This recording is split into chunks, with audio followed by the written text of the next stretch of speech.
Hi friends, இப்போ நம்ம சிந்து பைரவி பார்க்க போகிறோம். சிந்து பைரவியில் நம்ம பைரவியை எப்படியோ கரெக்ட் பண்ணிடலாம்னு சொல்லிட்டு ஷோ பேபின்னு சொல்லிட்டு பாட்டெல்லாம் போட்டுட்டு காலரை தூக்கி விட்டுட்டு ஒரு கூலிங் கிளாஸ் மாட்டிட்டு வந்து நின்னா கடைசியில் வில்லன் என்ட்ரி. யாரா அது வில்லன் பார்த்தா அந்த சஞ்சய்ங்க. கடைசியில் சஞ்சய் உட்காந்து பேசிகிட்டு இருக்க டைமில் யார் ஆறுமுகத்தை பற்றிலாம் கேட்குறாங்களாமா.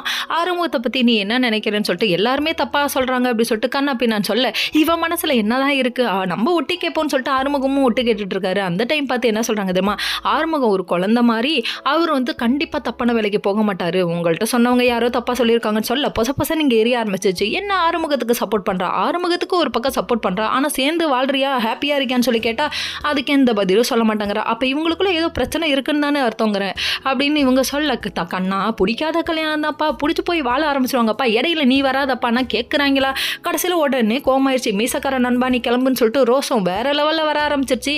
அதுக்கப்புறம் இவங்க கிளம்புனதுக்கு அப்புறமா கேப் கிடைக்கிற இடத்தெல்லாம் ஃபில் பண்ணணும்னு சொல்லிட்டு அவரு இங்கேருந்து ஓடியாந்து பைரவின்னு சொல்லிட்டு பொண்டாட்டி அப்படிங்கிறாரு. அதேங்கப்பா என்னடா அது இவன் பொண்டாட்டின்னு கொஞ்சம் ஆரம்பிச்சானே அப்படிங்கிற மாதிரி ஆயிடுச்சு.